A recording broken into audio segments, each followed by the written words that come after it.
बर्बरियत नहीं हो सकती। इंसानी हकूक की तंजीमें कब तक खामोश रहेंगी? वजीर खारजा शाह महमूद कुरैशी का इलेक्शन और बजट दोनों ढोंग थे। मुमलिकत की बका का सवाल पैदा हो गया है।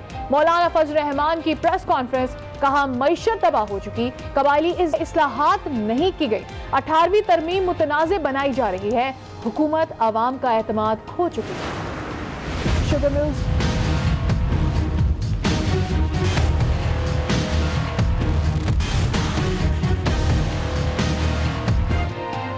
शुगर मिल्स मालिकान के खिलाफ कार्रवाई ना की जाए, सुप्रीम कोर्ट में सिंध हाई कोर्ट का फैसला बरकरार।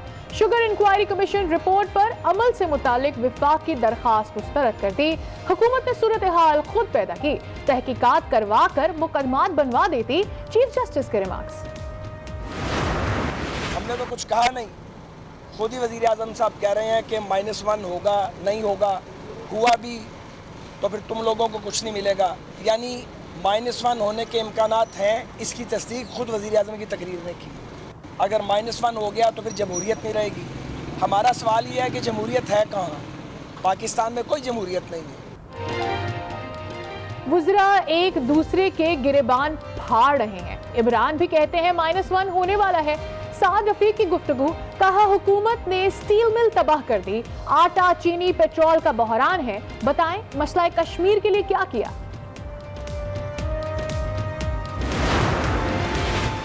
चीनी महंगी खरीदने की खबरें बेबुनियाद है। मामले खसूसी शहबाज गिल का ट्वीट, इसका टेंडर पहले ही अवार्ड हो चुका था। शुगर मिल्स एसोसिएशन ने जानबूझकर 15 जून को खत लिखा, उन्हें इल्म था 10 दिन में चीनी खरीदी नहीं जा सकती।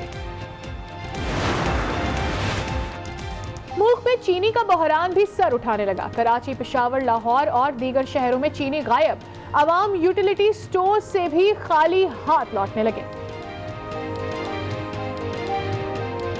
चीनी तो लेनी थी, अब नहीं मिली तो फिर मसला तो है ही है। चीनी की वजह से हम बहुत परेशान हैं। सीधी बात है, बाहर से ले लेके हम चीनी 85 या कोई 90 की दे रहे हैं।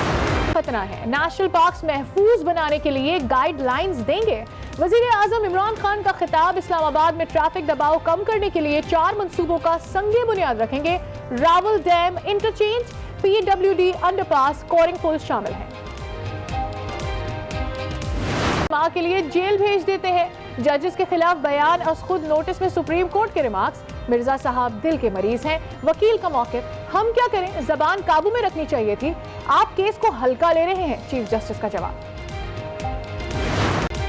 हुकूमत और आवाम की गफलत, कोरोना कहर बन गया। 24 घंटे में मजीद 4339 अफराद में वायरस की तस्दीक, तादाद 2,17,809 हो गई। 78 अफराद चल बसे, अमवात 4,473 हो गए। इस्लामाबाद में स्मार्ट लॉकडाउन के मुस्बत नताइज आने लगे। कोरोना मरीजों की तादाद में कमी आने लगी। रोजाना 600 के बजाय 200 तक केसेस रिपोर्ट होने लगे। रावलपिंडी में भी मुतादिद इलाके सील। पाकिस्तान से कोरोना मरीज बैरूनी मुल्क नहीं गए। मामले खसूसी मोइद यूसुफ की प्रेस कॉन्फ्रेंस, कोरोना अलामात की सूरत में सफर से गुरेज करें, अवाम से अपील कर दी। कहा बैरूनी मुल्क जाने वालों की स्क्रीनिंग जरूरी है।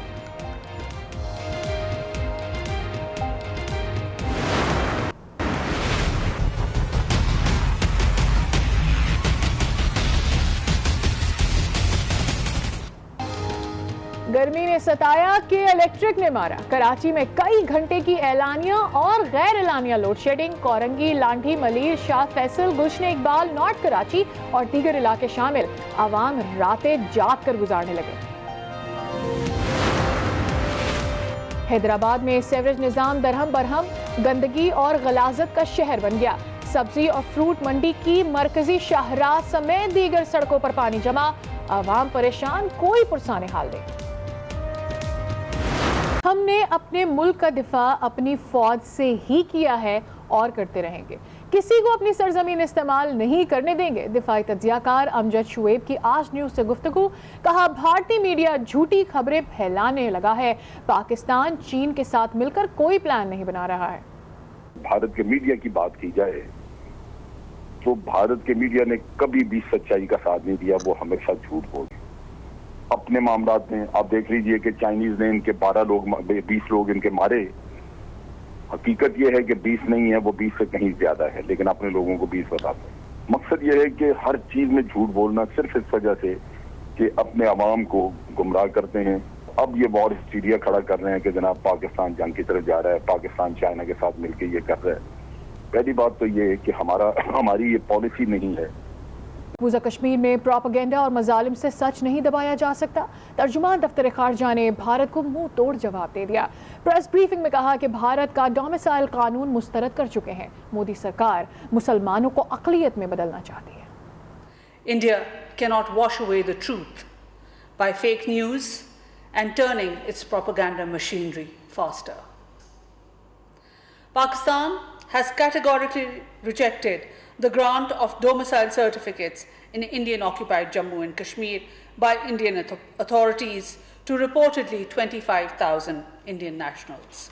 There's a major intention behind the Indian government's illegal and unilateral action of 5th August 2019 was to change the demographic structure of the Indian-occupied Jammu and Kashmir and turn Kashmiris into a minority in their own land. This has long been a part of the RSS BJP's Hindutva agenda. आगे बढ़ते हैं। दीगर खबर शामिल करते हुए आपको बताएंगे कि वुज़रा एक दूसरे के गिरेबान फाड़ रहे हैं। इमरान भी कहते हैं -1 होने वाला है। साद रफीक की गुफ्तगू, कहा हुकूमत ने स्टील मिल तबाह कर दी, आटा चीनी पेट्रोल का बुरहान है। रूजवेल्ट होटल बेचने की तैयारियां हो रही हैं, बताएं मसला कश्मीर के लिए क्या किया। स्टील मिल के बारे में भी इन्होंने तबाही फैलाई हुई है। पहले भी स्टील मिल के हालात अच्छे नहीं थे, इन्होंने तबाह करके रख दिया। हर शोबे में तबाही है। आटे का बहरान, चीनी का बहरान, पेट्रोल का बहरान। पेट्रोल की कीमत जब ज़रा कम थी तो मिल नहीं रहा था, और जिस दिन पेट्रोल की कीमत में 33% का इन्होंने इजाफा किया है, 1 घंटे के अंदर पेट्रोल मिलना शुरू हो गया। ये तो सारी अपोजिशन को चोर कहते थे और ख़ुद ये डाकू निकल आए हैं। रूजवेल्ट होटल है अमेरिका का, अब उसे कोड़ियों के भाव बेचने की तैयारी है।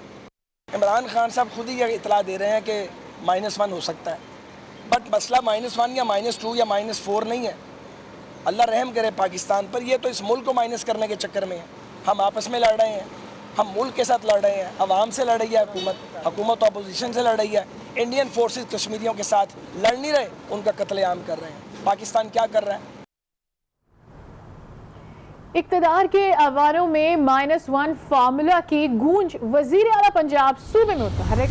मुस्लिम लीग नून के 6 और पीपल्स पार्टी के 1 रुकन की उस्मान बुज़दार से मुलाकात हुई। मुस्लिम लीग नून ने वज़ीर आला से मुलाकात करने वालों के खिलाफ कार्रवाई का इंदिया दे दिया है। वफाक में जहां इस वक्त -1 फार्मूले की बाज़गश्त है, तो पंजाब में मामूली वोटों की अक्सियत से वजीर आला की सीट पर बैठे सरदार उस्मान बुज़दार भी अपोजिशन में तोड़ फोड़ के लिए मुतहर्रिक हो गए। 6 लीगी अरकान असम्बली और पीपल्स पार्टी के 1 रुकन ने वजीर आला से मुलाकात की। मुस्लिम लीग नून और पीपल्स पार्टी के रुकन पंजाब असम्बली मियाँ जलील अहमद शरकपुरी, चौधरी अशरफ अली अंसारी, निशात अहमद डाहा, मोहम्मद गयासुद्दीन, अजहर अब्बास, गजनफर अली खान और मोहम्मद फैसल खान न्याजी ने उस्मान बुज़दार से मुलाकात की। लीगी अरकान की वजीर आला पंजाब से तीसरी मुलाकात है। वजीर आला की तरफ से जारी बयान में कहा गया कि अवामी नुमाइंदों की इज्जत में कमी नहीं आने देंगे, जायज काम हर सूरत होंगे। मुस्लिम लीग नून पंजाब की तर्जमान उस्मा बुखारी ने आज न्यूज से गुफ्तगू करते हुए कहा कि वजीर आला पंजाब से मुलाकात करने वाले अरकान बारे क़यादत को आगाह कर दिया है, जल्द उनके खिलाफ कार्रवाई अमल में लाई जाएगी। इसी पर मजीद भी बात करते हैं। हमारे साथ मौजूद हैं ब्यूरो चीफ लाहौर सलीम शेख। सलीम शेख, बताइएगा, बड़ी मुलाकातें भी हो रही हैं और जो मुलाकात करेंगे उसके खिलाफ नून लीग कार्रवाई भी करेंगे, तो क्या सूरत हाल बनती नजर आई है? किस किस ने मुलाकातें की है, किन की मुतवक्के हैं?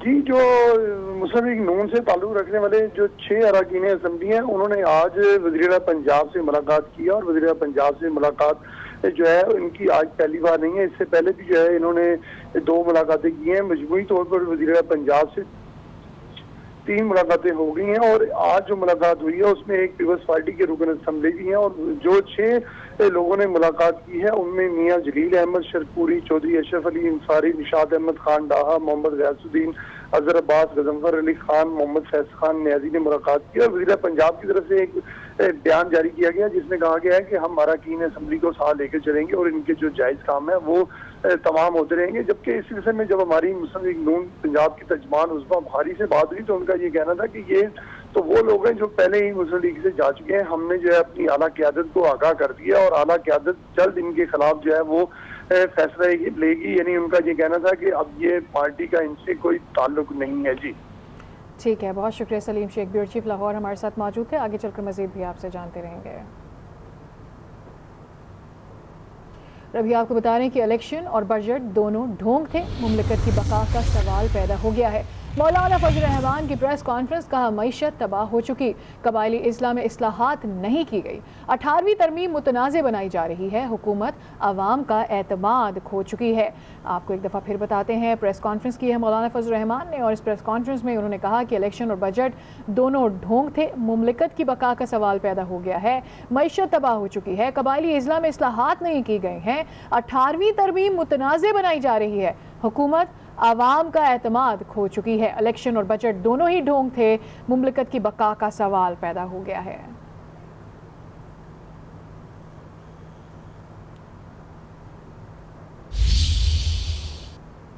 शुगर इंक्वायरी कमीशन की बात करते हैं। शुगर इंक्वायरी कमीशन रिपोर्ट पर हुकूमत को धचका लगा है। सुप्रीम कोर्ट ने भी शुगर मिल्स मालिकान के खिलाफ कार्रवाई से रोक दिया है, हुकूमती इस्तदा मुस्तरद कर दी है। सिंध हाई कोर्ट का फैसला बरकरार रखा। विफाक ने कार्रवाई करने के लिए दरखास्त की थी, अब 14 जुलाई से 3 रुकनी बेंच केस की समाअत करेगा। शुगर इंक्वायरी कमीशन रिपोर्ट पर अमल दरामद की हुकूमती इस्तदा मुस्तरद कर दी गई। सुप्रीम कोर्ट ने सिंध हाई कोर्ट का हुक्म आइंदा समाअत तक बरकरार रखा है। चीफ जस्टिस गुलजार अहमद ने रिमार्क्स दिए कि ये सूरत हाल हुकूमत ने खुद पैदा की है, हुकूमत तहकीकात करवा कर मुकदमात बनवा देती, कमीशन रिपोर्ट का लज़म होने से भी शुगर मिल्स को कुछ नहीं मिलना। जस्टिस एजाजुल एहसन ने इस्तफसार किया कि अटॉर्नी जनरल साहब, इस्लामाबाद हाई कोर्ट ने भी मुकदमे में फैसला दिया है, क्या सिंध हाई कोर्ट के इल्म में ये बात नहीं लाई गई? जिस पर अटॉर्नी जनरल ने बताया कि सिंध हाई कोर्ट के अबूरी हुक्म में इस्लामाबाद हाई कोर्ट के फैसले का जिक्र नहीं है। चीफ जस्टिस ने कहा कि क्या कमीशन को शुगर मिल्स को मौक़िफ़ देने का मौका नहीं देना चाहिए था? अटॉर्नी जनरल ने कहा कि फैक्ट फाइंडिंग कमीशन के सामने मौक़िफ़ देने की जरूरत नहीं थी। कुछ शुगर मिल्स मालिकान नहीं चाहते कि रिपोर्ट पर अथॉरिटीज कार्रवाई करें। चीफ जस्टिस ने रिमार्क दिए कि शुगर मिल एसोसिएशन कमीशन की रिपोर्ट से जान नहीं छुड़वा सकती। चीनी बहरान के जिम्मेदारों को मंजरे आम पर लाने के बाद अब तक क्या क्या कार्रवाइयां अमल में लाई गई हैं, नजर डालते हैं इस रिपोर्ट में।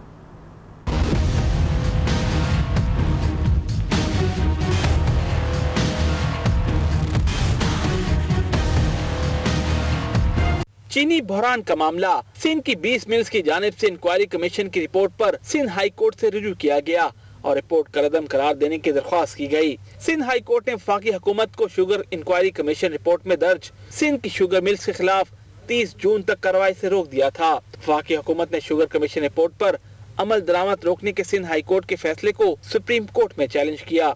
28 जून को वजारत दाखिला की जानिब से जमा कराई गई दरख्वास्त में अदालती फैसला कलअदम करार देने की इस्तदा की गई। वजारत दाखिला ने मौक़िफ़ इख्तियार किया कि सिंध हाई कोर्ट ने हुकूमत का